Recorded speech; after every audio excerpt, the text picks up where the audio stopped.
Hello, ladies and gentlemen, and welcome to the latest episode of the Adopt 365 podcast. To get started, I'd like to welcome my two co-hosts. Firstly, Megan Warren, Hi. and secondly, Anthony Charman. Hello. Thank you for joining me both. So, on this month's podcast, we wanted to do something talking all around those top tips that people really should know, should be doing every day, but often get overlooked. It's those kind of things that kind of make people's life that much easier when they realize that they're missing a vital part of that journey in Microsoft 365. But before we dig into that and before we get onto our main tips, we like to just do a bit of a round table around what have you been working on recently in Microsoft 365, or what's standing out to you, or what you're waiting for. So, Anthony, over to you first. Right. So I've been spending a lot of time in Teams telephony and Teams rooms. One of my colleagues left the pre-sales team here, and that's become my responsibility. So I spent a lot of time looking at the telephony solution, which is absolutely fantastic. If you're out there and you're using a traditional PBX in your organization, then do take a look at what you can do in Teams. All of the functionality is there, and it's a really, really simple configuration. So that's one element of what I've been looking at. The other thing has been the Teams rooms. Everyone's talking about hybrid meetings. People are talking about going back into the office, but still supporting people who are working from home. I've got to know the Poly solutions around that for the Teams rooms. Absolutely fantastic around the audio quality, around the video quality, and the ease of use. And so that's what I've been doing, and really kind of quite enthused by the solutions that we're able to provide in that area. Fantastic. And Megan, what's on your mind at the moment? Well, with it being a new year, as it's January, everyone likes to form good habits there. I have been talking to a lot of clients and sort of looking at for myself as well and my colleagues all around Viva Insights. So it's not new, but it's a good time to start looking at Viva Insights in terms of making sure each day you have focus time booked, making sure you're taking that time off for your well-being. And what I'm really excited to see is there's some changes going on between My Analytics and Viva Insights at the moment. If you go on it in the web browser, click into it, it is now Viva Insights rather than My Analytics. So I'm quite excited for what is coming already. Is great and it's very helpful tools, but what else is to come? And I'm excited to see what else is to come and to help people take care of their well-being a little bit more as well. Definitely. I think it's all about the tools being available, but people finding about what works for them, what works for their teams, and setting yourself a few kind of goals to achieve some of the things that are available in My Analytics. So for me, one of the things that I've been following and waiting for are the changes to Office.com. Lots of good things in there, particularly, and we're going to talk a little bit more about some of this a little bit later, but the ability for, I think, loop components are starting to appear in there now, and the forever scrolling recently opened file list. So really good place to go and continuously scroll to find that file that you just can't remember what you called it, but you know you were working on it 2 weeks ago. So as we got into the main things then, so the idea with this was to kind of just reflect on when we're talking to customers or revisiting Teams adoption projects or 365 adoption projects with our customers, what are those kind of top tips that are kind of the missing elements that people kind of just need to kind of help them get over the line with their ease of use of 365, being more productive, collaborating better. And Anthony, we're going to come to you first, all around communication in Teams, really. So, what were your thoughts in this area? So I think Teams has been around a long enough now, and has been implemented in organizations long enough for people to have developed lots and lots of bad habits. And we're seeing this with many of our clients. Just people are totally reliant on chat, have really taken chat to the extremes, and to extremes that it shouldn't really be taken to, as a communication tool within an organization. And what they're missing out on is the brilliant functionality within Teams, channels, and in tabs even, to improve communication and collaboration within the departments, within the organization. So I think people kind of see chat, think that's what Teams is about, that and the being able to organize manage online meetings, and then are not going any further. And although there's a lot of potential for people to create chaos in teams, there's also a lot of potential for people to really use that functionality very well to improve communication and collaboration. So we see teams that have been created and never used. We see teams that have been created, and then another one's been created and another one's been created, and they're all doing the same thing. And we're also seeing that lots of teams being created that only ever have a general channel, and people aren't taking advantage of the ability to use channels to segregate your work. I see teams, and when I see it being used effectively, I see it as a mechanism to keep the communication and the collaboration for individual activities that you're doing or departmental activities that you're doing in one place, in the context of of what you're doing. So when I see a marketing team with a channel which has got is labeled up with whatever campaigns they're working on, and within that channel I see tabs along the top which are bringing the files together that are relevant to that are bringing posts together around relevant discussions, that are linking to KPI spreadsheets or Power BI views of information that has been gathered for that campaign. That's when I see them being used powerfully. When I see teams with just a single channel and no tabs and just a mishmash in there, then I know it's not being used effectively. So that's really what I think people need to think about. How am I using Teams? Am I getting that real benefit of the collaboration piece? Another couple of areas there is chat being used where really things should be posted on an intranet or within Yammer for organizational wide communication. I think we always used to say the challenge we have with Teams is to get stuff out of our inboxes. The problem is it's moved out of our inboxes into chat and has gone no further. And the chat's great, and little group chats are fine, but when we've got a whole department in a chat doing the whole of their job in there, we're just missing out on so much of the potential within in the Teams environment. The other thing, and just the final thing that I see is people not using at mentions. At mentions such a powerful tool, and it's such a something that will highlight to someone that they're need to do something or involved in an activity, or need to be notified about an activity. And just people are blissfully unaware that that's functionality is there, or have just blissfully forgotten how to use it.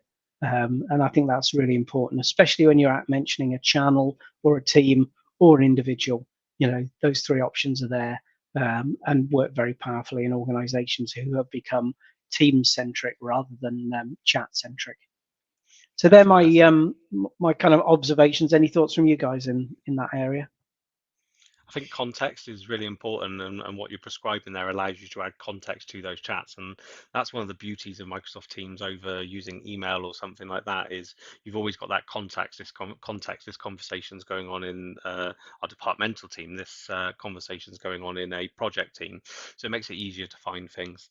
One bit that I wanted to reflect on was the app mentions, and completely agree. Obviously in Microsoft Teams, app mentions are really powerful. You can obviously do the at channel and at team mention as well to focus those communications and make sure people get alerted. But one of the things that I find people don't use unless they kind of know about it is the at mentions in email. So if you're using Outlook now, you can do at mentions for people in emails. So equally, it will stand out. And there's a really nice statistic. I think they always say 90% of statistics are all made up, but from my perspective, it is on the productivity score. It says something like people are 60% more likely to respond if you at mention them inside the email rather than just adding them to it. It makes it clear, this bit of this email is for me, and it stands out to them when reading those emails. I don't know, Megan, if you had anything to add on that communication in team side before we move on to the second point. Yeah, just sort of echoing what Anthony says, really, that Teams part really shouldn't be taken for granted that it's there. The power that it has within the collaboration side, even the communication side, is beyond chat and goes way beyond that. I think it's good for people to realize that maybe they aren't using it in the right way and almost reset that, because there's no harm in resetting it and moving some of the information over to a new team or resetting those channels. So I think now everyone says new year, new me, new everything. Now's probably a great time for people to actually sit back and create maybe a departmental strategy as to actually how should we use Teams, what channels do we need, or what channels do we think we're going to need, and sort of now make it the time that this is the year we're going to really use it properly. I still see, whilst Anthony says a lot of the stuff has gone from Outlook to chat, I personally still see a lot of people clinging on for dear life that Outlook can't go anywhere. I need that Outlook. I need my emails. That's how I know what I'm doing. And at that point, you're just not using the tools that are available to you. You've got things like Planner to tell you what you're doing, To Do to tell you what you're doing. Your inbox is not a to-do list. And I think if I could tell anybody any message, that would just be the one thing I say, that your inbox is not a to-do list. It is just a communication tool for the wider piece. But people need to start letting go of Outlook even more so than what they already have done. Definitely. So, Totally. Megan, on to your point there around meetings and maximizing meetings and things like that. What are your kind of the tips that people often overlook? I could talk all day about this. I've picked my top ones that I think people probably don't know about and really do change the way that you're using it. The first one is when you're actually inviting people to a Teams meeting, the fact that you can choose who's optional in the meeting invite and who is a required attendee. It's something so small. A lot of people just overlook it and they put in everybody in required. Now, for me, if I'm looking at that and it says that I'm required, I will make sure that I am there. However, I know that in my planner and my to-do list, I've got however many tasks assigned to me. And if I was only down as optional and I could catch up on the transcript or the recording later and sort of flick through it, maybe I prefer to do that. So if there are people in that meeting that aren't required to attend, they are only optional, make sure that they're aware of that by putting them as optional, because it just gives them that freedom to make the choice for themselves. The next one, again, whilst we're inviting people into meetings, is you have the option to include which channel your meeting is associated with. That is something that I see hardly anybody doing, but the power it brings is really useful, because if you include a channel in the meeting invite, the recording is stored in that channel, the chat goes into that channel, so it then brings it into the context. It's not just stored in your chat list, which, to be honest, just goes further and further down. And when you're trying to look for it, it's really difficult. It's in the relevant channel. Everyone in that channel then has access to it, and it just makes it a lot easier to use. And I found that really useful as well for those recurring meetings. So if you have a monthly meeting for a project or for a department, putting the channel and sort of integrating it into it as well will make sure that every month that reoccurring meeting is being updated in that channel as well.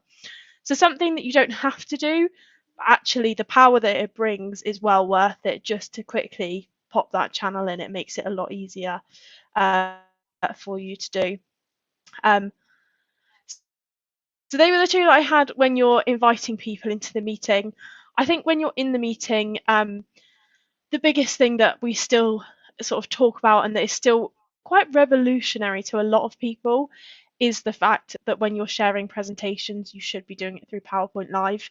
I think we've spoken about this on the podcast a couple times now, but and I said it on training this morning, I don't often tell people that the way to do something in Microsoft 365 is the wrong way, but sharing a presentation through your app on a screen or in a window is the wrong way. The right way to do it is through PowerPoint Live, because you then are able to see your presenter view, the attendee sees the attendee view, and it's just a lot slicker using it that way than just sharing it. So I think for meetings, they're probably my top things that I think people should start using, that I don't see a lot of people using all that often at the moment. Definitely. I don't know, Anthony, if you've got any points on meetings to make there at all. No, I think people are starting to get used to you using the transcripts very powerfully for taking minutes. I think they're more used than the recordings, although it's always good to have the recording to go back to, just in case there's any kind of words been misinterpreted in in the actual transcript. So you always got that as a backup. But no, I think PowerPoint Live, absolute game changer for me, who spends a lot of time on there. And I always say to people, just get used to it. People, I think a lot of people are still just sharing their screen or sharing the PowerPoint application. When I see people trying to show me something or demonstrate a software application to me, and they do it that way, I just want to give them a quick training session. But no, I think that's really powerful. But I think people are getting used to meetings. It's actually quite a long time since someone said to me, I can do something in Zoom that I can't do in Teams. I think it certainly has caught up and gone ahead now. So yeah, and I think the breakout rooms and things like that. I'm still waiting for the functionality, which means that I can have a team meeting and not see my own video. I've always felt that was a little bit odd, especially in together mode, where you go into a together mode and you're actually facing yourself in the auditorium. So I know that functionality is coming, but I've not seen it as yet. But no, I think it's really powerful stuff, the meeting piece, and I think people are using it effectively. Definitely. I think definitely in this hybrid working that we've got, flexible working time, we need to kind of step up with what we're doing with meetings, make them more accessible and productive for everybody. So it brings me on to my point then, and this is one that I see on a regular basis. This is after Microsoft 365 has been in use for a long time, people start to go, we're really struggling with finding documents. So I know someone sent me something, I know I worked on something, but I can't find it. How is the best way for me to find things in Office? So um, there's multiple answers to this. So the first thing is when you're saving the documents in the first place. With Microsoft 365, with Office 365, I find that I use the search functionalities available to find my documents 9 times out of 10 rather than going and browsing through a structure to go and get there. So my first recommendation is feel comfortable over naming something.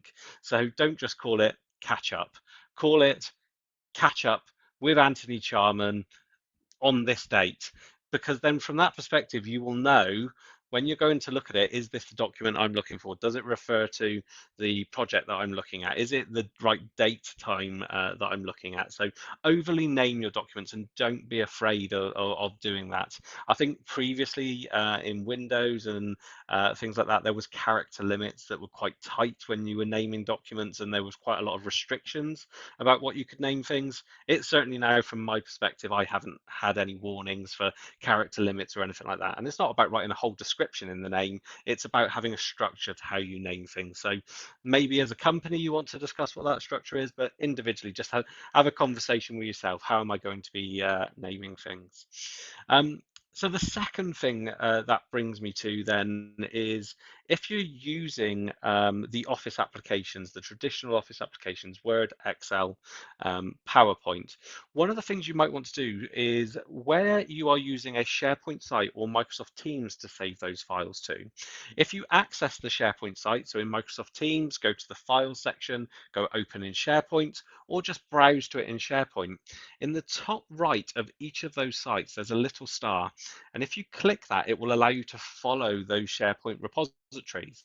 And then next time you're in those Microsoft Office applications, when you go File Save or File Open, you'll be able to open your documents from the sites option. And inside there, you can see the sites that you follow continuously in that list. There's two lists. The top part are recent, which will show them based upon the ones that you often use, but the bottom one is the ones that you follow. So if there's 3-4 Microsoft SharePoint sites that you have your files saved in, do that. And not only will that allow you to save more easily, you don't have to go and put it in My Documents and drag it up to Teams. It will allow you to go and find those documents a lot more quickly and a lot easily, a lot more easier. So that's the second one. The third one is, You can't remember where the document is. You can't remember if it was a Word document or an Excel document that you're looking for. You're really struggling to find something. My tip is to use the Office application or office.com. They're both the same, but the Office application will be more accessible, quickly accessible. Hit start on your keyboard, type OF, it probably will come up straight away. Hit return, the Office application is then open on your computer. There's a search bar right at the top, and you can type in a name up there and it will search across Office 365 for anything related to that. You can apply a filter to it to only see Word documents, Excel documents, PowerPoint documents, to allow you to get to that point of finding the document that much more quickly and that much more easily. When you find it, you click it and opens it up in the relevant application. You can do a similar thing with the Office application on your mobile device as well if you're out and about and need to find a document. And lastly, if you cannot find it anywhere, you can't remember if it was just a chat message that someone was sending you really important information over, go to Bing. So whilst most of us may use Google still, Bing, in my experience, is really finding its place now, and that is integrating with the work search, with the Office 365 search. So go to bing.com. In there, you can search for something that may have been mentioned in a chat message that's in a file. Make sure you signed in top right with your work email address, and when you search, you can click work at the top for your work results, and it will find anything. And what I've also heard is the thing that's missing from there is searching for your emails. At present, the only place you can search for your emails is in Outlook. Bing.com is getting enhanced, so it will also have that Outlook functionality in there as well. So lots of good ways there to hopefully get yourself more organized, to help you find, open, save those documents, and when you really can't find them, go to the Office app. Last chance, go to Bing to see what you need. I don't know if either of you have any specific tips or thoughts with regard to finding your documents that you've been working on. I I think that know you're the Office. Sorry, after you, Anthony. I was going to say just your tip on naming, I think, is a really powerful one. Just make sure you put enough in there. We've moved a long way from the old DOS kind of 8.3.3 kind of naming limitations. So, and I still find technical people in our organisation still insist on not using spaces in names, but just put something sensible in there, and you can always go back and find it. And always try and store it in a place that's relevant. And that's, as I was saying earlier with Teams, it's good to have have that conversation going on within the context of where it is. But yeah, no, some good points there, Barry. I was Megan. just going to say that I think there's some changes coming to office.com and the Office application as well, Barry, around what you can filter as well. So at the moment, you have the standard filters by maybe when you were working on it or something like that, and you can sort of change the sort order. I think some things are coming to Office as well where you can say, I know that I was working on it with Barry Coombs and potentially between these dates, which if you are looking for something 6 months ago that you know I was working on with you or something like that, it would just make it a lot easier for you to find. Um, as well, just touching upon what Anthony said there around saving it in a relevant place. I'm definitely someone who has folders within folders within folders in OneDrive, and if anyone looked at it, they probably think it was a maze. But for me, because I know how that works for me, I've always got it in a relevant place. So if I am ever am looking for anything and I don't want to go to office.com, if I'm looking in my OneDrive, I know exactly where it's saved. So I think, again, having that organization, having that structure that you know is working is a good thing to set up. And whilst it probably took me 10 minutes of my day to set it up when I initially started using OneDrive, now it's just saved me so much time because I know where everything is. Definitely. I suppose on that point, don't forget that you can still use Delve. Delve is an application available from office.com, and you can go and click on Megan's name and go and see those files that you have been working on. So whilst it's good that that functionality sounds like that's coming to office.com, Delve is also available to you as well. And one that kind of does bring us on to the next element a little bit is if you're using Planner and you're setting up plans for yourself and your colleagues, that's a real good example of something you need to name correctly. Whilst you might think, right, I'm going to add a planner to the website project team, and you call it to do, and you think, it's in the website project team, it's called to do. When you go into the planner application, you'll have 100 plans called to do. with no contacts whatsoever. So it's if just add that little bit more context, and it will really help you.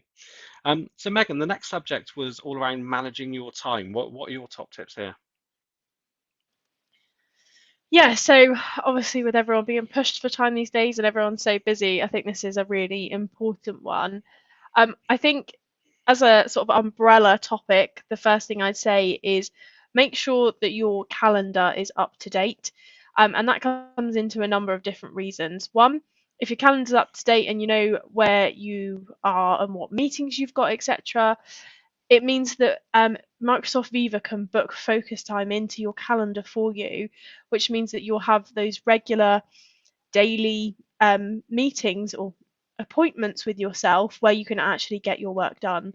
Without that, Microsoft Viva may be booking them in and you're having to cancel them, or it won't be able to find time for them because you've got something that may be a placeholder or something like that. So I think it's really important to keep your calendar up to date so you have the ability to use focus time in Viva and automatically book that time in.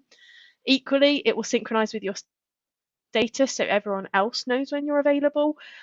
What we don't want is you to always be on green and be distracted by people, but equally we don't want you to always be on red so people feel they can never get in touch with you and just get in touch with you when they need you, even though you're on red. So it's really important to do that. The next thing that is probably one of my favorite applications from Microsoft that not a lot of people know about is Find Time. So Find Time, if you head to findtime.microsoft.com, I think it is, download the plugin. Within Outlook, it allows you to message people, choose some times that you are available. Again, keeping that calendar up to date to make sure that those times are correct. And it will allow you to say, pick Wednesday, Thursday, Friday next week, and then pick all different times. That then sends a poll to everybody in that meeting or that invite and says, pick which times work for you, yes, no, or prefer. Once everyone's voted, it automatically books that meeting. Now that saved me countless hours or emails going back and forth saying, I'm free at this time, when are you free? No, that doesn't work for me. How about this time? No. It just saves that hassle that everyone has experienced in their life that is possibly one of the most mind-numbing activities that we have to do when booking meetings. Find Time takes that challenge away and just makes it a lot easier for you to do that. So they're my sort of key things around keeping time for yourself around that focus time, keeping your calendar up to date so that it's reflective of what you're doing, but then of course using Find Time to book in those meetings with everybody else as well. Brilliant. I think, firstly, I apologise if anyone struggled to hear Megan there. I think she might be having a few bandwidth issues, but hopefully you could hear her through all of that. But to add to that, some fantastic examples there. I think one of the most important things is having a priority, having your own priority, understanding what it is that you need to be getting on with. One of the biggest challenges that we have is lots of people use their inbox as their to-do list. Now, arguably your inbox is just a list of somebody else's priorities. You don't tend to email yourself. People email you because they want a bit of your time. They want you to do something. They want you to process something. So if you are using that as your inbox, it may serve as a distraction in helping you manage your time. So obviously we've got two good applications available in Microsoft 365 to help you plan your time. You've got Planner, which is fantastic when utilized in the teams and channels that Anthony spoke about in the first part of these recommendations. And that's really good for bringing together people, organizing those projects, seeing what's going on, prioritizing them and reporting back to what's going on. Not maybe the right application to use for your own tasks, your own to-do list. So for that, you have the to-do application, and to-do will allow you to create your own task list. It will allow you to select which tasks outside of Planner and to-do will need to be prioritized today. So we've done lots of good content on this. If you're an Adopt 365 subscriber, go and check out the content that we've done on that. I think we did a previous webinar all on Planner and to-do, so go and look at that. And even over at Computerwood, I think we've done some webinars, so probably on our YouTube channel there's probably some information there. So make sure you spend a little bit of time and get yourself organized into how you're managing your tasks. I did a similar thing recently with my notes. I kind of was getting to the place where I didn't really have a strategy on how I was handling my notes. So I went out there, I researched, I set up my note-taking system to make sure I had real clarity as to how I was taking my notes and doing it. So Anthony, before we go over to collaboration with yourself, have you got any other thoughts on time? If not, over to collaboration with you. Yeah, so I just think the to-do application, I'm the worst one, and I'm trying this year as my New Year's resolution to get rid of these bits of paper that I scribble on constantly. So I've started to use to-do in anger. And one of the great things about to-do is I can go through my inbox. If I just highlight a task in my inbox, a little box comes up above there with a couple of functions. One of those is a tick, which allows me to change what I've highlighted in my email into a task in to do. And that's just been a game changer for me. So as Barry said, your inbox is other people's priorities. What I'm able to do is to pull those things out, just highlight them, turn them into a task. And then what generally happens is that as part of my virtual commute at the end of the day, one of the elements of your virtual commute is it goes through your to-do list and gives you that opportunity to go there. And that's when I'm able to prioritize them. So yeah, finding that very, very useful. And I've got to say, I have used far less sheets of blank A4 this year than I have in previous years, although it's not down to zero. But yes, that's really made a difference for me. Collaborating in Office 365 is the kind of the topic that we're going to talk about next. One of the things that I've realized is that although I create lots of documents, I tend to be sending full copies of those documents to people to review. And I just think it's easy to forget that functionality is there to share stuff from your OneDrive, to allow people to review a document or to co-author a document there. But also, there needs to be a bit of housekeeping around that.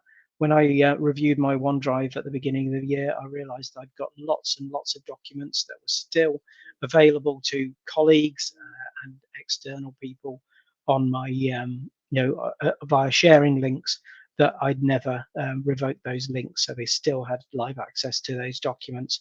So it's good to do a little bit of housekeeping every so often and close those links down. Or when you create the links in the first place, just pop an expiry date on them as standard, so you know that that access will be withdrawn. I've been doing quite a lot recently around the compliance stuff within Teams, and that just made me think it's a good idea just to make sure that you're not sharing documents that you've subsequently gone and added more content to yourself that may not be appropriate to the person that you've shared it with. And co-authoring in Teams, just fantastic. There's nothing worse than me having to, sending a document to someone, them making some changes to it coming back with track changes, things like that. Most of the time when I'm working with my colleagues, I'm happy with the quality of the work they're doing. I don't really want to review it word for word. I will read through stuff before it goes out to a client if other people have contributed to it. But yeah, just I got a note to make more and more use of that co-authoring functionality. And the other element there is, rather than track changes, using conversations alongside documents. So if I'm working on a document, with two or three of us working on it, making good use of the conversation functionality is good. And it's yet again just taking that conversation and putting it in the context that it needs to be reviewed. So I'm not thinking, why did we make this change to the document? I'll go and check in my inbox to see why we did that. It's actually there embedded alongside the document. So that's good. The bit I'm really waiting and looking forward to, as I know many people are, is what's called Teams Connect, that ability to share channels from within your teams with external organizations. Just can't wait to see it. It's one of those common problems we have when we're working with clients is, I've got a team and most of it is my internal people, and I want some external people in there, but they've got a Teams tenant already. So, if I make them external, if I make them guests in that channel, they've got to come out of their tenant and log into mine, which I know Microsoft have done some work in making that switching tenants a little bit easier now. But I'm really looking forward to that day where I can share a channel with an organization. And I think that will change the way in which I think about how we set up teams for working with external organizations. So yeah, that's really those just tips around and those thoughts around collaborating in Microsoft 365. Brilliant. Anyone want Thank to you. add things to those? Megan, have you got any thoughts on collaboration? Yeah, so two really. One of them is around the conversation piece that Anthony spoke about there. On top of that conversation ability you have within sort of a Word document, an Excel document within Teams, you also have the comment section that you can do. And I think a lot of people struggle to understand how they come together. Don't they overlap? Aren't they the same thing? And I love using both of them sort of um, in the same document, but they don't both have different purposes. So the comment section is really when you want to highlight a paragraph of text or a particular word or something like that. And at that point, you can mention people saying, at Barry, can you update this paragraph in particular? That's where it's really useful because they can see exactly what paragraph you're referring to or what word you're referring to, etc. The conversation piece then is to say, at team, is this document finished? At team, I've updated page 5. Is everyone happy with the image I've put in there? It's more of a generic conversation about the full document, whereas the comments are about particular areas of the document. And I think using those together really help people understand which to use and what they're talking about when they're using things like comments. The other piece as well around collaboration, which kind of comes back into those meetings, is Whiteboard. The fact that people can collaborate on a blank canvas within a whiteboard, within a meeting, um, is something that is incredibly useful, and you can always go back after the meeting to find that as well.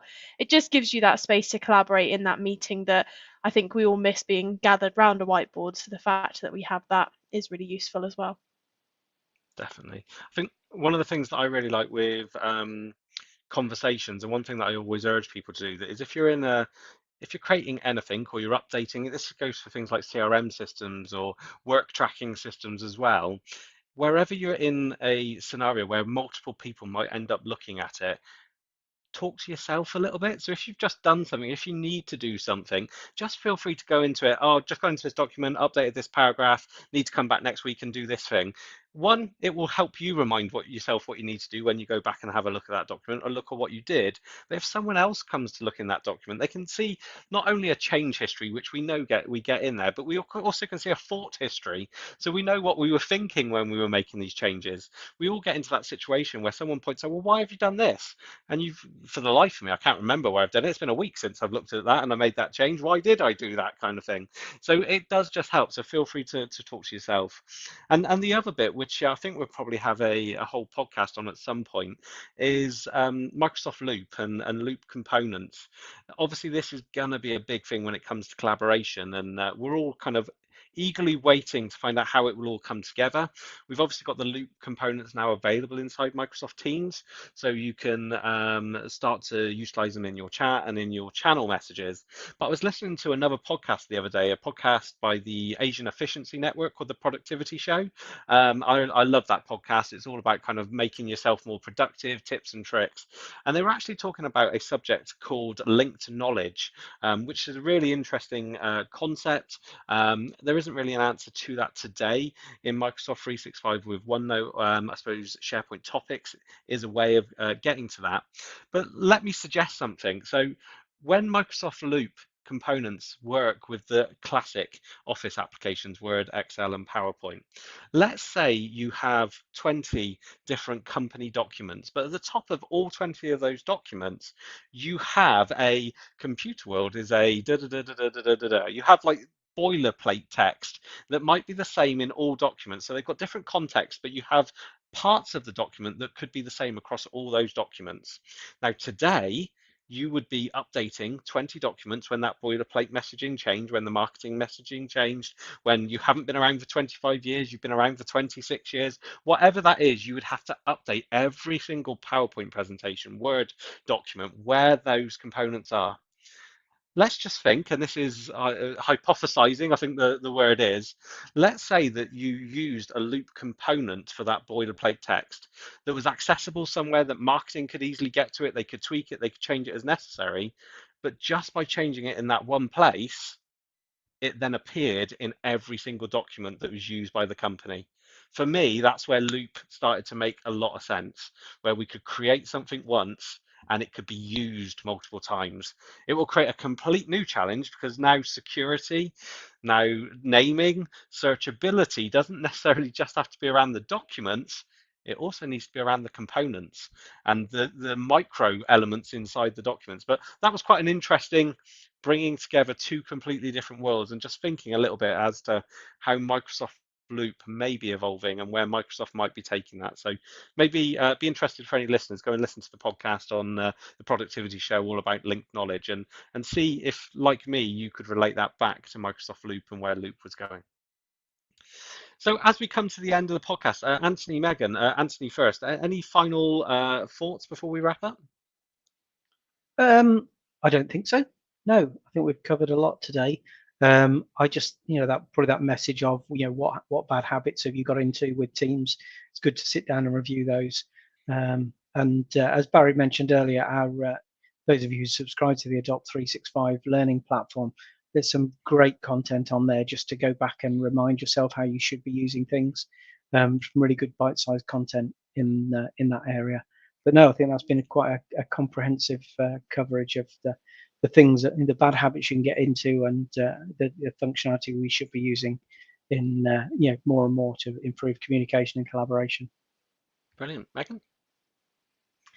Yeah, just for the sort of features and functionality that we've spoken about today, if you aren't aware of them or if you need to remind yourself how to do them, just give your colleague a shout and practice together.